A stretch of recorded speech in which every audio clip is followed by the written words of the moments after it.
13절입니다. 이사야 6장 1절에서 13절입니다. 제가 가진 성경 구약성경 974쪽입니다.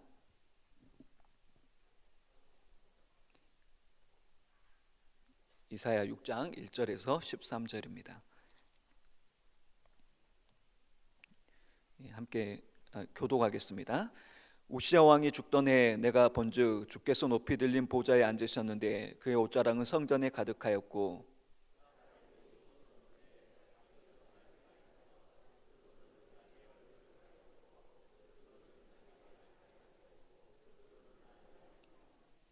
서로 불러 이르되 거룩하다 거룩하다 거룩하다 만군의 여호와여 그의 영광이 온 땅에 충만하도다 하더라.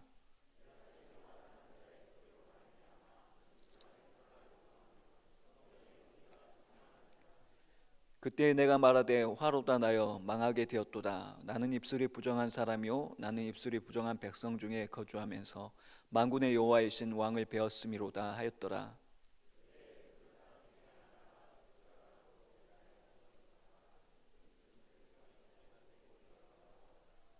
그것을 내 입술에 대며 이르되 보라 이것이 내 입에 닿았으니 내 악이 제하여졌고 내 죄가 사하여졌느니라 하더라.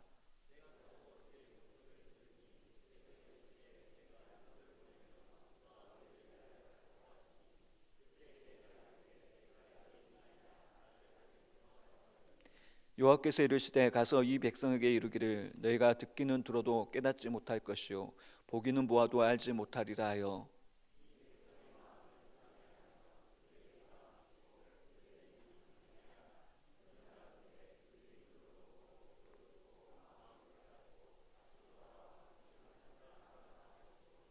내가 이르되 주여 어느 때까지이니까 하였더니 주께서 대답하시되 성읍들은 황폐하여 주민이 없으며 가옥들에는 사람이 없고 이 토지는 황폐하게 되며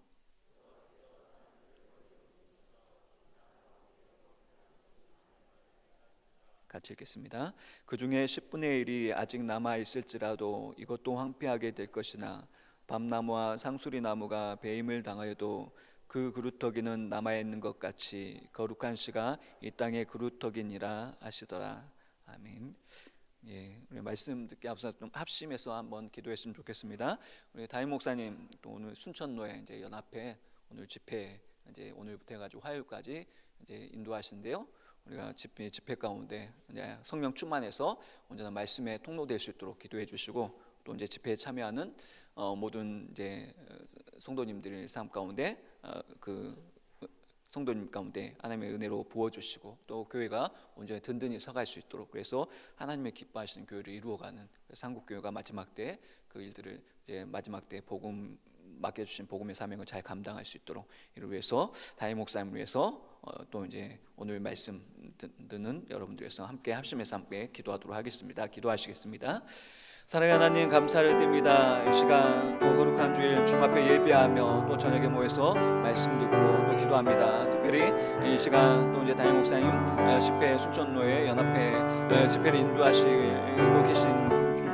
텐데 하나님 성령의 충만함을 허락하여 주옵소서. 그래서 말씀에 붙들려 그 말씀이 온전한 말씀의 통로 되게 하시고 그래서 말씀이 하나님의 말씀 온전히 선포됨으로 그 말씀 듣는 영혼들이 주님 앞에 깨어나 일어나 깨게 하시고 또 주님의 사람으로 하나님의 사람으로 온전히 세워지는 귀한 역사들이 있을 수 있도록 은혜 베풀어 주옵소서. 그래서 그곳에 순천로에 연합회에 참여하는 모든 성도들이 그 말씀 듣고 다시 한번 새롭게 회복되어서 일단 교회를 온전히 세워가며 또 한국교회가 온전히 세워지는 귀한 역사들이 있을 수 있도록 은혜 베풀어 주시옵나이다. 주님 은혜 베풀어 주시고 붙들어 주시고 모든 오늘부터 시작돼서 화요일 마치는 그 모든 일정 가운데 주님 동행해 주시고 은혜 베풀어 주시옵나이다. 영육의 강건함으로 담임 목사님 붙들어 주시고 성령의 충만함으로 붙들어 주시고 모든 인도하는 모든 순간순간마다 하나님의 이끄심 가운데 민감한 가운데 주님 말씀 전할 수 있도록 은혜 베풀어 주옵소서. 이 시간 또 말씀 듣기만 합니다. 깨어 말씀 듣게 하시고 우리 향하신 하나님의 뜻을 깨닫고 하나님 주신 사명 감당하며 나가는 우리 인생 되게 하여 주옵소서.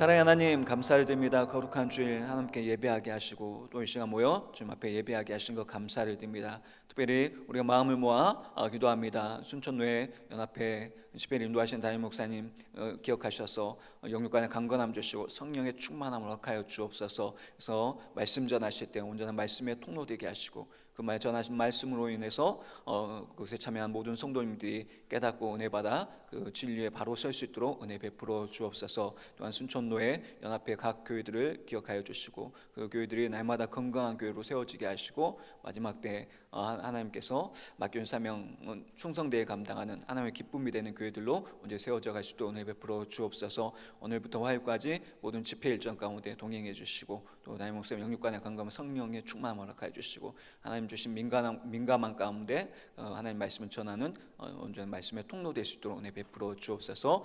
또 말씀 앞에 섭니다. 하나님 말씀 우리에게 주신 말씀 깨닫고 그 말씀대로 온전히 순종하며 살아갈 수 있도록 은혜 베풀어 주옵소서. 감사하며 예수님의 이름으로 기도합니다. 아멘.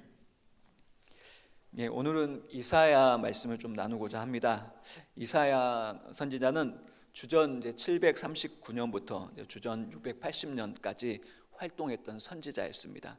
남유다의 왕, 그러니까 남유다 왕 우시아와 요담과 아하스와 히스기야에 걸쳐서 하나님의 말씀을 받고 활동했던 선지자죠. 이사야는 구약 성경에서 가장 위대한 선지자 대열에 낄 수 있는 인물이지만은 그의 개인적인 배경에 대해서는 별로 알려진 바가 없습니다.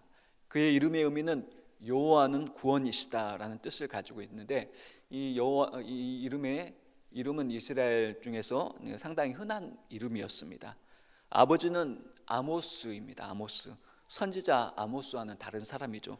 전승에 따르면 이사야의 아버지 아모스는 남유다의 아마샤 왕의 형제였다고 합니다. 그것이 사실이라면 이사야는 유대 왕가의 일원이었을 것입니다. 이사야서를 보더라도 이사야가 예루살렘 왕들과 또 통치자들과 친분이 있었던 것을 발견하게 됩니다. 그래서 개인적으로 정부의 고위층에서 이루어지는 민감한 세부적인 결정 사항에 대해서 정보를 신속하게 얻을 수 있었던 것을 성경 말씀을 보면 알 수가 있습니다. 그런 것을 보면서 이사야가 왕족의 일원으로서 고위층에서 궁중 선지자로 활동했었음을 우리가 알 수가 있는 것이죠. 또 이사야는 결혼을 한 선지자입니다. 결혼했고 또 결혼해서 아내와 두 아들이 있었습니다. 첫째는 스왈야숲이라고 하며 그 뜻은 남은 자가 돌아올 것이다 라는 뜻을 지니고 있는 아들이 있었고, 둘째로는 어려운 이름이죠. 마헬 살랄 하스바스라는 이름을 가진 아들이 있었습니다. 그 뜻은 신속하게 약탈하고 재빨리 노략질한다 라는 의미를 가지고 있었습니다. 이사야가 전한 이스라엘의 심판과 구원에 관계된 이름을 아들들에게 붙인 것이죠. 전승에 따르면 또 이사야는 히스기야의 아들 므낫스의 시대에 톱으로 몸이 두 쪽 나는 죽음으로 순교를 당했다고 전승에 내려옵니다.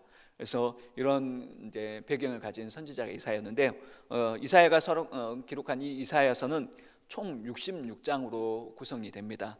크게는 두 부분으로 구분되는데 1장에서 39장까지 그리고 40장부터 66장으로 구분이 됩니다. 그런데 이 구분이 구약과 신약의 성경 권수와 똑같습니다. 구약 39권 그리고 이사야 40장부터 66장까지는 27권이죠. 그래서 신약 27권에서 그 구분과 똑같은 것이죠. 장수뿐만 아니라 구약과 신약의 그 내용과 유사하게 이사야도 똑같은 그 내용을 기록되어 있죠. 그래서 구약은 율법으로 말미암아 정죄되어 심판받아야 마땅한 인간의 절망적인 모습을 기록하고 있다면 신약은 예수 그리스도로 인한 구원의 은혜를 기록하고 있는데 이사야서도 마찬가지로 39장까지는 1장부터 39장까지는 이러한 심판의 메시지가 기록되어 있고 또 40장부터는 구원의 은혜를 기록하고 있는 것도 똑같습니다. 그래서 이사야서를 작은 성경이다라고 신학자들은 이야기를 합니다. 오늘 본문인 이사야 6장은 이사야의 소명장이라고 불립니다. 이사야가 하나님의 성전에서 기도하던 중에 보좌에 앉으신 거룩하신 하나님의 영광을 보면서 예배의 깊은 임재 속에서 자신을 부르신 그 하나님의 부르심에 반응하는 내용이 오늘 기록되어 있습니다. 부르시고 사명을 부여하신 장이 이제 이사야 6장이죠. 소명과 이사야의 소명과 또 사명이 하나님을 경험하는 예배 속에서 이제 존재했던 것입니다. 오늘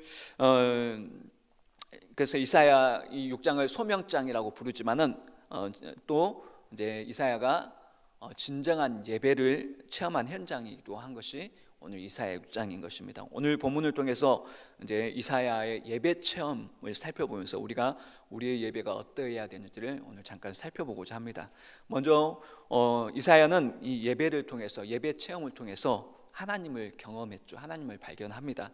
본문 1절에 보면은 이사야는 우시야 왕이 죽던 해에 성전으로 올라갑니다. 우시야 왕이 어떤 왕이냐면은 16세 16살의 왕이 되어서 52년 동안 남유다를 다스렸던 왕입니다.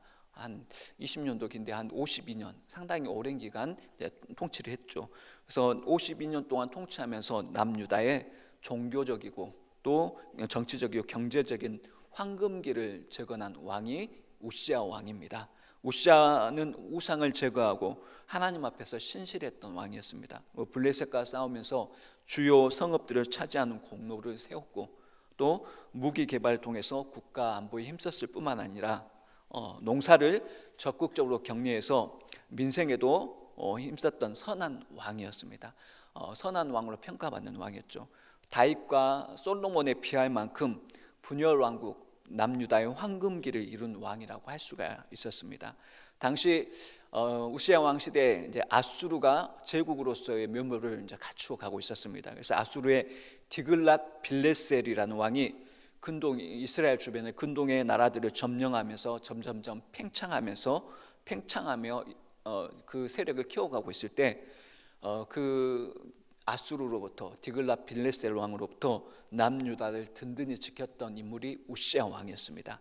당시 아수르의 기록에 의하면은 아수르의 저항 세력의 목록에서 이 남유다 우시야 왕이 첫 번째로 기록되어 있다고 합니다. 그러니까 아수르 왕의 블랙리스트의 첫 번째에 올라간 인물이 우시야 왕이었던 것이죠. 그런데 그런 우시야 왕이었지만은 이제 그 정치 말년에 교만에 대해서 자신이 하나님께 제사를 드리려다가 이제 나병이 걸려 죽을 때까지 이제 결국엔 솔로 지내게 됩니다. 그러다가 이제 결국 오늘 이제 6장에 보면 우시야 왕이 죽게 되는 것이죠. 그 우시야 왕이 죽은 때가 오늘 본문의 배경이 됩니다.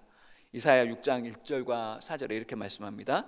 우시야 왕이 죽던 해에 내가 본즉 주께서 높이 들린 보좌에 앉으셨는데 그 옷자락은 성전에 가득하였고 수랍들이 모시고 섰는데 각기 6날개가 있어 그 둘로는 자기 얼굴을 가리었고 그 둘로는 자기 발을 가리었고 그 둘로는 날며 서로 불러 이르되 거룩하다 거룩하다 만군의 여호와여 그의 영광이 온 땅에 충만하도다 하더라 라고 기록하고 있습니다.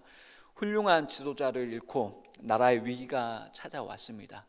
위기의 때죠. 위기의 때에 이스라엘 성전에 올라갑니다. 그런데 정치적, 경제적 위기뿐만 아니라 그 당시 이스라엘은 이제 종교적으로 이제 우상을 제거하는 것처럼 보였지만은 영적으로도 큰 위기 상황이었던 것이죠.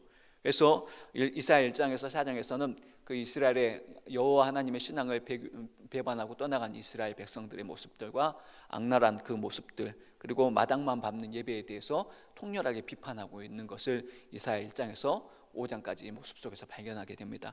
그래서 훌륭한 지도자를 잃었다는 그 위기감도 있었지만은 영적으로 더 위기였던 상황이 이제 우시야 왕이 죽던 해였습니다. 그때 이사야는 성전에 올라갑니다. 이사야는 나라의 미래를 걱정하면서 하나님의 뜻을 구하기 위해서 성전에 간 것으로 보입니다. 근데 이 성전에 올라갈 때 이사야가 이제 하나님을 경험하게 된 것이죠. 우리가 이런 모습을 보면서 이제 또 살펴볼 수 있는 것은 위기의 때 우리가 사람들이 어려움을 풀어가는 모습을 보면서 그 사람의 영적인 수준을 우리가 가늠해 볼 수 있는 것입니다. 영적으로 수준이 높은 성도는 위기의 순간에 위기의 때 어려움을 가지고 어떻게 하냐면 하나님 앞에 찾아가는 것이죠. 그래서 영적으로 평상시에는 우리가 점잖게 하나님 의지한다라고 말할 수 있습니다. 그런데 평상시에는 누구나 다 할 수 있는 것이죠. 그런데 정말 위기의 순간에 위기의 때에 하나님의 성전에 하나님 앞에 나아가지 못하는 사람들이 허다하다는 것이죠. 그래서 그런 모습을 보면서 위기의 때, 위기의 순간에 하나님 앞에 나가느냐 못 나가느냐에 따라서 우리 영적인 수준을 가늠할 수가 있는 것입니다. 그래서 이사야 선지자는 정말로 위기의 순간에 하나님의 성전으로 하나님 앞에 나갔던 것이죠. 하나님 앞에 나가 말씀과 기도로 붙든 것입니다. 오늘 반석교회 성도님들이 이런 모습이 있어야 될 줄로 믿습니다. 이런 영적인 수준이 있어야 되겠죠. 위기의 때, 위기의 순간에 세상 가운데 낙심해 있는 것이 아니라 하나님 앞에 나가고 성전에 나가 말씀과 기도를 붙드는 영적인 수준이 좀 높은 우리 반석교회 성도님이 될 수 있기를 바라겠습니다. 그런데 이런 위기의 때 이사야 선지자가 나아가 예배하던 그 성전에서 이사야는 높이 들린 보좌에 앉으신 하나님을 본 곳입니다. 비록 지금까지 유다를 다스리며 그 나라를 부강했던 그 땅의 왕 우시야 왕이 죽었지만은 백성들이 바라보며 의지했던 그 우시야 왕이 죽었지만 하나님은 여전히 하늘의 보좌에 앉으셔서 유다뿐만 아니라 그 모든 나라를 다스리고 계셨던 것입니다. 그리고 우시야 왕은 그 우시야 왕 땅의 왕이 죽었던 그때 성전에 가서 참된 하늘의 왕 대신 하나님을 발견하게 된 것이죠. 이사야가 본 하나님의 모습은 한마디로 놀라운 것이었습니다. 그분은 높이 계셨고 위엄을 상징하는 옷자락은 성전에 가득 찼고, 그리고 스랍이라는 특별한 천사들이 하나님의 보좌 앞에 서서 큰 소리로 서로 노래를 부르며 화답합니다. 거룩하다 거룩하다 거룩하다 만군의 여호와여, 그의 영광이 온 땅에 충만하도다 라고 노래하는 것을 보게 됩니다. 스랍이 거룩하다라고 3번 반복을 하는데 이 3번의 반복은 거룩의 극치를 표현하는 것이죠. 또한 그의 영광이, 하나님의 영광이 온 땅에 가득 찼다라고 외칩니다. 천사들의 날개로 얼굴과 발을 가렸습니다. 얼굴을 가린 것은 하나님의 영광이 너무나 커서 자신이 감히 하나님 볼 수 없음을 나타내는 표현인 것이죠. 모세가 하나님의 영광을 보여달라고 요청했을 때 하나님은 자신을 보고 살짝 없다라고 말씀을 하셨습니다. 그리고 하나님의 영광이 지나갈 때 모세를 반석 틈에 숨기시고 그분의 등만을 보게 하신 사건이 출애굽기에 기록이 되어 있습니다. 천사도 하나님의 영광을 감히 보지 못해서 얼굴을 가리고 있었던 것입니다. 또 스랍이 발을 가린 것은 자신의 모습을 감춘 것으로 하나님 앞에서 자신의 초라함을 나타내는 표현인 것이죠. 겸손의 모습인 것이죠. 그 거룩하신 하나님 앞에 자신의 그 초라함과 약함을 발견하는 것이죠. 그런 모습들을 표현한 것입니다. 그리고 이 거룩하다라는 말은 기본적으로 이제 구별되다, 다르다라는 의미를 가지고 있습니다. 하나님은 사람과 모든 피조물과 완전히 구별되신 분이라는 의미를 가지고 있는 것이죠. 완전히 다른 분이라는 의미입니다. 그래서 이사야는 인간과는 전혀 다른 존재이신 그 하나님의 영광 앞에 그 영광을 경험하고 그 영광 앞에 선 것입니다. 그런데 이사야는 그 하나님을 본 것이죠. 그 영광의 하나님을 본 것이고 그 경험한 것입니다. 이것이 이제 예배의 모습인 것이죠. 우리 예배는 이러한 하나님, 거룩하신 하나님, 우리의 존재하는 다른 그 하나님, 영광스러운 하나님을 경험하고 발견하는 것이 우리의 예배가 되어야 될 줄로 믿습니다. 그래서 우리 늘 삶 가운데 이사야가 그 하나님 앞에 나가서 예배하며 하나님을, 거룩하신 하나님을, 우리와 존재하다는 그 하나님을 경험했던 그 경험이 우리 삶 가운데 있어야 될 줄로 믿습니다. 거룩하신 하나님, 우리와 전혀 다르신 존재를, 그 하나님을 경험한다는 것은 우리 인생에 있어서 엄청난 힘이 되는 것이죠. 하나님을 경험한, 인생 가운데 거룩하신 하나님을 경험한 사람과 그렇지 못한 사람은 전혀 다른 것이죠. 이사야가 그 거룩한 하나님을 경험하고 나서 이제 그가 사명을 받습니다. 그런데 그 이사야가 받은 사명은 오늘날 용어로 표현한다면은 가서 사역에 실패하라라는 사명을 받는 것입니다. 힘든 사명을 받습니다. 가서 그 사명을 받고 힘있게 사역하는 것이 아니라 그가 보냄을 받은 사람들이 듣기는 들어도 듣지 못하고 보기는 보아도 보지 못하는, 깨닫지 못하는 그 사람들 앞에 보냄을 받습니다. 그러니까 한마디로 말해서 이사야가 처음부터 실패가 결정된 사역들을 이제 받게 되는 것이죠. 사명을 받게 되는 것입니다. 그리고 이사야는 그 평생에 그 이제 실패가 결정된 사역을 하면서 사람들에게 비난과 비웃음을 당합니다. 그럼에도 불구하고 이사야는 장장 50년 이상의 세월 동안 하나님의 맡겨진 사역을 감당해 나갔던 선지자였습니다. 근데 그가 그 실패가 결정된 그 사역을 하면서 또 사람들에게 비웃음과 비난을 받으면서 그 50년 동안 그가 맡겨진 사역을 담대하게 감당할 수 있었던 이유가 무엇입니까? 그건 다른 것이 아니라 그가 거룩하신 하나님을 경험했기 때문에 그런 것이죠.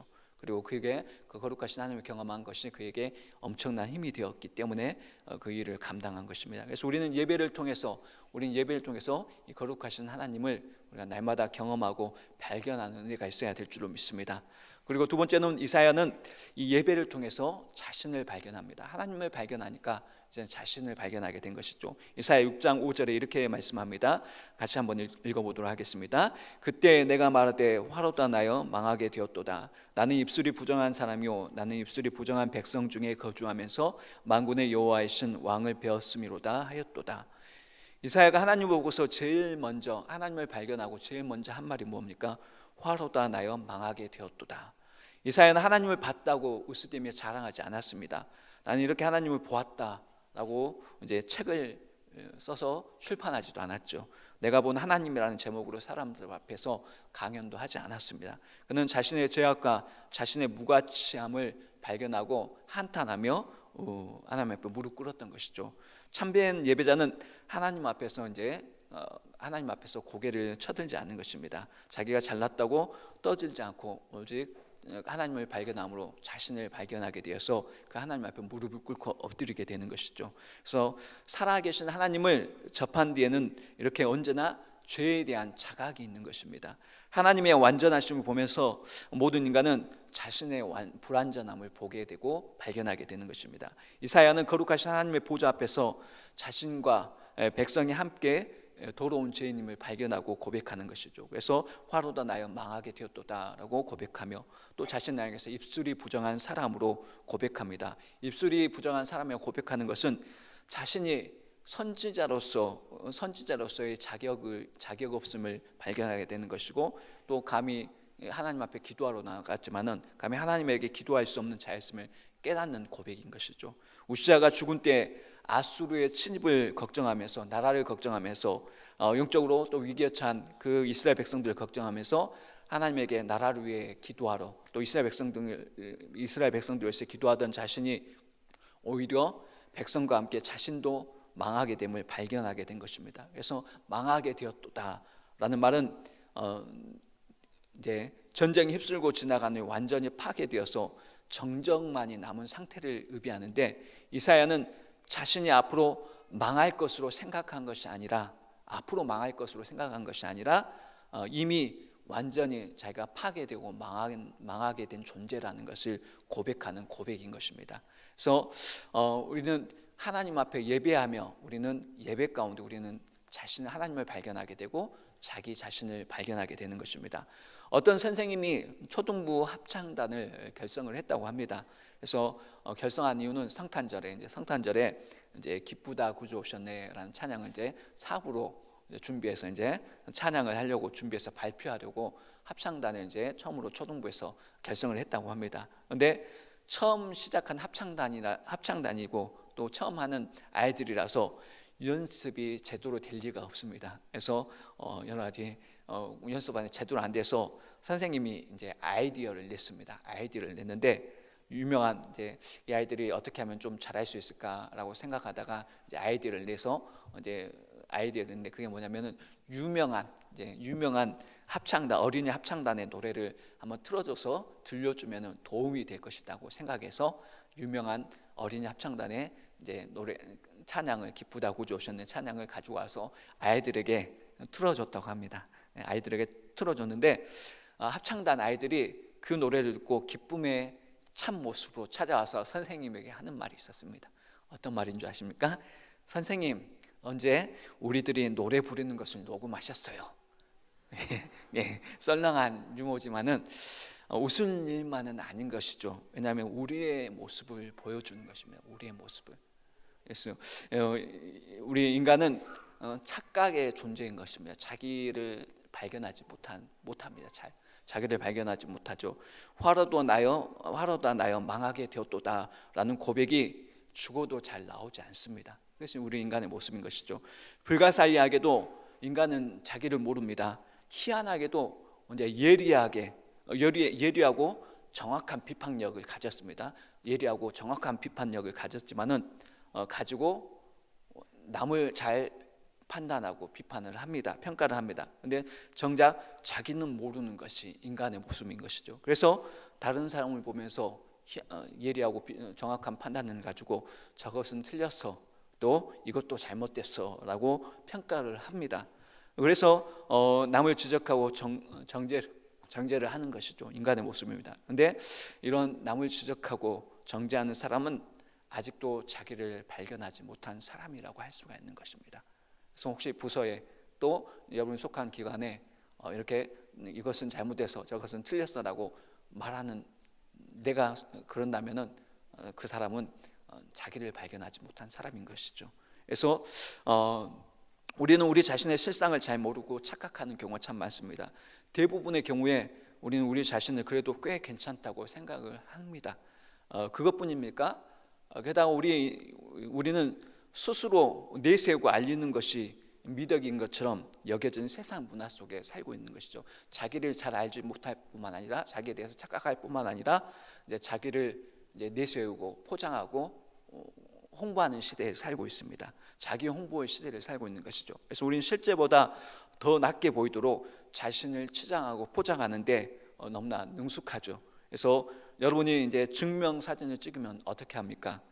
포토샵으로 이제 수정을 하죠. 그리고 이제 여러분 핸드폰에도 스마트폰에도 잠깐만 조금만 터치를 해도 아주 멋있는 모습으로 이제 바꿔주는 이제 여러 가지 스마트폰 앱이 있습니다. 요즘 증명사진을 찍으면 말하지 않아도 알아서 사진관에서 잘 고쳐줍니다. 그래서 때로는 이게 누구 사진인지 알아보지 못할 정도로 깔끔하게 고쳐주기도 합니다. 얼마 전에 저희 딸 친구하고 증명사진을 찍으러 갔어요. 찍으러 갔는데 이제 사진을 찾으러 갔다고 합니다. 사진을 찾으러 갔는데 이제 자기는 자기 사진 이제 쉽게 발견했는데 친구 것도 찾아줬는데 친구 거 사진을 찾는데 가까운 제일 친한 친구인데 못 알아봤다고 해요. 못 알아봤다고 해요. 그만큼 이제 이렇게 우리를 포장하는 시대에 삽니다. 그렇죠. 근데 이 세상에 우리를 실제보다 더 낫게 보이도록 해주는 것들로 우리를 가리고 포장하죠. 약한 것을 가려주고 또 꾸며지고 치장해 주는 것들로 가득합니다. 또 키가 작으면 어떻게 합니까? 신발 속에 깔창을 좀 깔건 높이던가 아니면 키 높이 구두를 신으면 되고, 또 키가 그렇게 키를 높일 수가 있고 얼굴이 좀 안 되면 어떻게 합니까? 립스틱 짙게 바르고 또 화장하고 화장을 넘어서 변장을 하면 되는 것이고, 또 그것도 안 되면은 살짝 어디 가서 성형외과 가서 살짝 바꾸면 되는 시대를 살고 있는 것이죠. 비싼 옷으로 또 이제 잘 차려 입고 좋은 차를 타면은 그것이 내가 누구인지 말해 주는 것 같습니다. 하지만 우리가 하나님 앞에 서가면은 그 모든 포장과 우리를 꾸며주는 그 모든 것이 아무런 소용이 없게 되는 것이죠. 하나님 우리의 기준이 되시고 그 거룩하신 하나님 앞에 서게 되면은 그 모든 것이 의미가 없어지게 되는 것입니다. 그래서 우리는 이렇게 자신을 착각하는 존재이고 또 우리를 포장해주는, 우리를 포장하고 우리의 그런 약함과 연약함들 또 죄악된 모습들 가려주는 세상 가운데 살고 있습니다. 그렇다면 그런 세상 가운데 살면서 정말로 나를 발견할 수가 있겠습니까? 증명사진 찍으면은 친구 사진뿐만 아니라 자기 사진, 자기도 발견하지 못할 그런 상황 가운데, 환경 가운데 있는 게 우리 이 땅의 우리의 삶의 모습인 것이죠. 그렇다면 정말로 자기를 발견할 수 있는 자리가 어디가 있겠습니까? 자기를 발견할 수 있는 자리, 그 자리는 하나님을 예배하는 자리고, 그 하나님의 거룩하신 하나님을 경험하는 자리, 하나님을 경험하고 발견하게 되면은 자기를 발견하게 되는 것이죠. 그래서 예배는 그런 은혜가 있는 자리가 되어야 될 줄을 믿습니다. 우리가 예배 가운데서 하나님의 영광과 그분의 거룩하심을 직면하게 되면은 한낱 피조물일 뿐인 우리는 자신의 무가치함과 죄인됨을 발견하게 되는 것이죠. 그리고 하나님 앞에 엎드릴 수밖에 없는 것입니다. 이스라엘처럼 하나님 앞에서 놀라고 떨며 엎드려지는 것입니다. 그래서 화로다 나여 망하게 되었도다라고 고백하게 되는 것이고, 다른 사람을 향해서 비난하며 비판했던 그 손가락이 자신을 향하게 되고 나는 입술이 부정한 사람이다라고 고백하게 되는 것이 예배의 은혜인 것입니다. 그래서 누가복음에 보면은 베드로의 배에 예수님이 오르십니다. 그리고 예수님께서 깊은 데로 가서 그물을 던지라라는 말씀을 하시죠. 그래서 베드로는 그 말씀에 순종해서 깊은 데로 가서 그물을 던졌더니 자신의 그물 가득히 고기를 잡습니다. 그리고 자신의 배와 동료의 배를 가득 채우는 기적을 경험합니다. 그리고 나서 그 경험을 하고 나서 베드로가 가장 먼저 하는 고백이 뭡니까? 주여 나를 떠나소서 나는 죄인이로소이다 라고 고백을 합니다. 하나님을 경험하면은 자신의 죄인됨을 깨닫게 되는 것이죠. 자기를 발견하게 되는 것입니다. 그래서 그런 자기 발견에 자신의 죄인됨과 자기 발견을 할 수 있는 그것이 어디냐면은 예배의 현장이라는 것이죠. 우리는 애써도 힘써도 되지 않고 그런 모습들이 잘 안 됩니다. 우리의 인간의 연약한 모습 때문에 잘못은 항상 남에게 있고 자신을 바라보는 눈이 없습니다.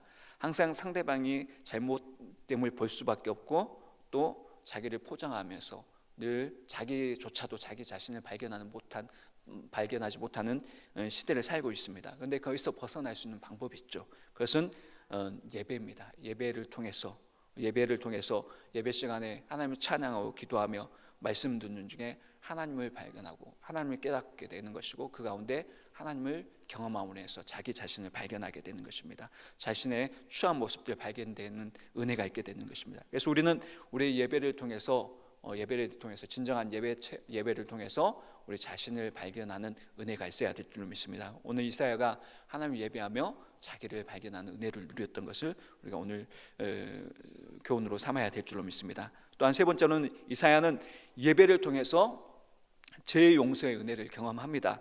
우리가 자기 발견을 하고 자신의 죄인됨을 고백하는 그런 예배자를 하나님께서는 받으신다는 것이죠. 이사야가 자신의 죄악을 깨닫자마자 하나님께서는 용서의 손길을 내미셨습니다. 자신의 죄악 때문에 아파하고 떨며 두려워하고 상하고 부서진 마음을 가진 그 예배자에게 하나님께서는 다가가셔서 그 죄를 사하시고 그에게 자비를 베푸셨던 것이죠. 스랍 천사가 단에서 핀 숯을 가져와 입에 대면서 보라 이것이 내 입에 닿았으니 내 악이 제하여졌고 내 죄가 사하여졌느니라 라고 선언을 합니다. 숯불은 재물을 태운 것입니다. 희생 제사에 의한 죄 사함의 효력이 발생한 것이죠. 그래서 하나님이 이사야를 정결케 하셨던 것입니다.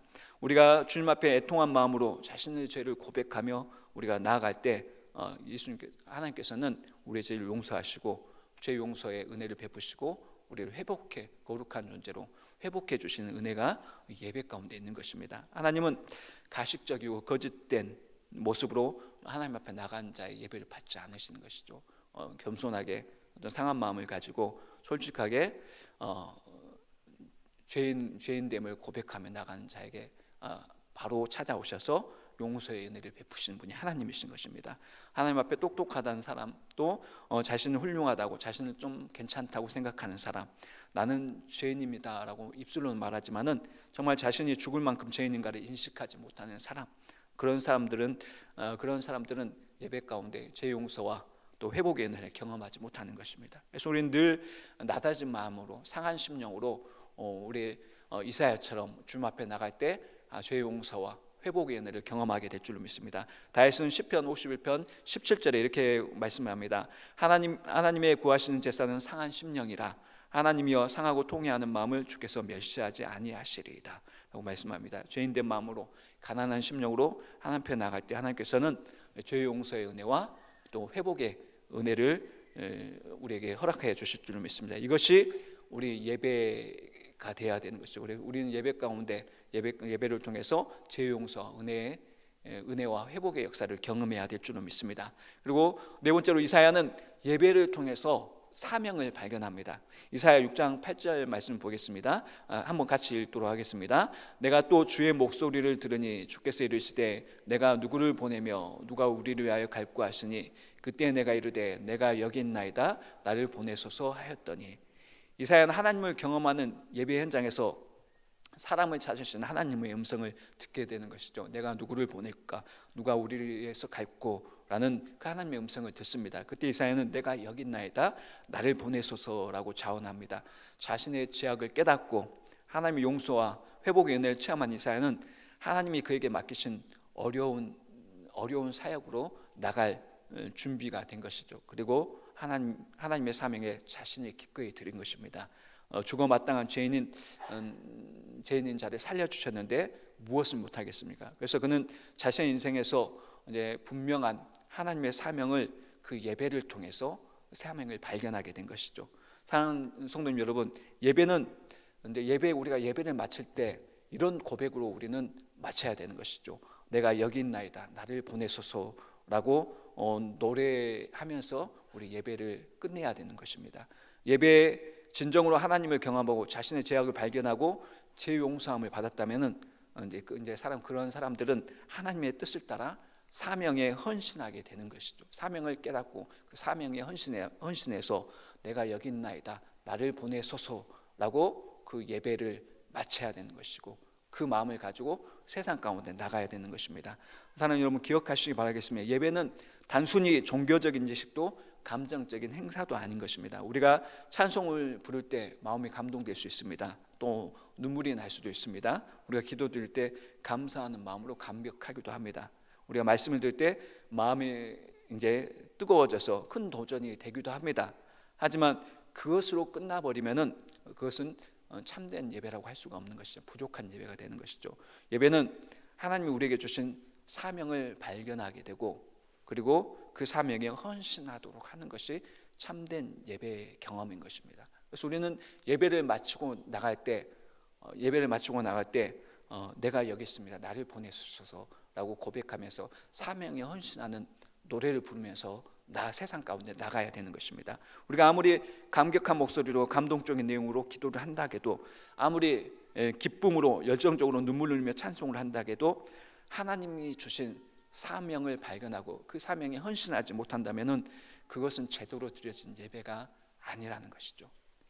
주여 내가 여기 있나니 나를 보내소서라고 이사야 고백하며 나갑니다. 사명에 헌신하는 그 모습이 있어야 되는 것입니다. 그래서 우리는 우리의 모습은 어떻습니까? 예배 후에 여러분 나가면서 사명을 깨닫고 헌신과 섬김, 내가 헌신하며 하나님 나라에서 하나님 교회에서 섬기겠습니다, 노래하며 나가십니까? 세상으로 나가십니까? 아니면은 오늘 우리의 의무를 다해서, 우리 오늘 예배의 의무를 다해서 시원하다, 임무 완료, 이제 좀 편한 마음으로 나가십니까? 그러면은 잘못 예배를 드린 겁니다. 하나님 주신 사명을 깨닫고 내가 여기 있습니다, 나를 보내주셔서라고 노래하면서 나가는 것이 참된 예배자의 모습인 것을 우리가 기억해야 될 줄로 믿습니다. 사랑하는 여러분, 우리 예배 때마다 하나님 주시는 사명을 깨닫고 헌신을 각오하며 세상에 나가야 되는 것입니다. 사명을 발견한다는 것을 일생일 때 한 번 정도나 있을 희귀한 사건으로 봐서는 안 됩니다. 오늘 본문처럼 이사야가 강력한 예배 체험으로 인해서 사명을 부여받고 헌신을 결단하는 평생을 잊혀지지 않는 사건의 경험도 있습니다. 그러나 우리는 그런 경험도 있지만, 이런 예배의 경험도 있지만은 또 일상에서, 우리 매일 반복되는 일상의 예배에서 하나님을 경험하고 구속의 자신을 발견하고 구속의 은혜를 경험하면서 매주 그리고 매일 감당해야 될 사명을 발견하고 그 일에 헌신하는 삶을 살도록 해야 되는 것이죠. 그러니까 평생의 사명도 예배를 통해서, 예배 체험을 통해서 발견해야 됩니다. 오늘 이사야는 예배 체험을 통해서 평생의 사명을 발견했죠. 그래서 그 사명을 발견하고 내가 여기 있나이다, 나를 보내소서라고 노래하며 나갔습니다. 그러나 우리는 이 예배를 통해서 평생의 사명도 발견해야 되지만은 오늘 일상의 사명, 오늘 한 주간의 사명도 발견하고, 또 오늘 하루의 삶에 주어진 사명도 발견하고 그 일에 헌신하는 삶을 살겠다고 고백하며 나간 인생이 되어야 될 줄 믿습니다. 참된 예배를 통해서 한 주간 나의 삶에 실제로 적용해야 될 숙제를 받아야 되는 것이죠. 사명은 뭡니까? 숙제죠. 그래서 여러분이 예배를 들으면서 하나님을 경험하고 나를 발견하고 하나님의 구속의 은혜를 발견하고 나서 한 주간 또는 오늘 하루 하나님 내게 주신 숙제를 발견해야 될 줄 믿습니다. 그리고 내가 여기 있습니다, 내가 오늘 나가서 한 주간의 삶 동안, 하루의 삶 동안, 오늘 매일 일상의 삶 동안 하나님 주신 그 사명 감당하며 살아가겠습니다. 고백하며 나가는 우리 참된 예배자가 되어야 될 줄 믿습니다. 그래서 그런 예배를 우리가 드려야 될 줄 믿습니다. 하나님의 마음을 품고 하나님, 제가 오늘 나가서 어떻게 하나님 교회를 위해서 복음을 위해서 오늘 한 주간 전도하겠습니다. 또 아니면은 제가 한 주간 사람들을 위로하고 격려하는 한 주간의 삶을 살겠습니다. 아니면 제가 교회 연약한 지체를 해서 기도하고 돕는 자로 이 한 주간을 살겠습니다. 아니면 제가 제가 있는 물질을 통해서 연약하고 또 힘든 연약한 가난하고 연약한 자들을 위해서 이 물질로 한 주간을 섬기며 살겠습니다. 라는 그 일상의 사명을 발견하고 나가야 될 줄 믿습니다. 이 예배가 그런 사명을 발견하는 자리가 돼야 되는 것이죠. 그래서 오늘 이사야 선지자가 이제 소명을 받는 그 현장 속에서 우리는 예배가 무엇인가를 다시 한번 우리가 보게 되었습니다. 예배를 통해서 우리는 예배를 통해서 거룩하신 하나님을 우리가 경험하고 발견해야 될 줄 믿습니다. 그리고 예배를 통해서 우리는 자기를 발견해야 될 줄 믿습니다. 그리고 예배를 통해서 우리는 죄 용서와 우리를 회복하시는 그 구속의 은혜를 우리가 발견해야 될 줄 믿습니다. 그리고 결론적으로 우리 자신을 향해서 평생의 사명을 발견할 뿐만 아니라 예배를 통해서 우리 일상의 사명, 일상에 매주 우리에게 주시는 하나님의 사명을 발견하고 내가 여기 있습니다. 나를 보내주셔서 내가 한 주간의 삶도 이렇게 살겠습니다. 라고 결단하며 살아가는 귀한 우리 반석교회 성도님들 될 수 있기를 기도하겠습니다. 네, 기도하시겠습니다.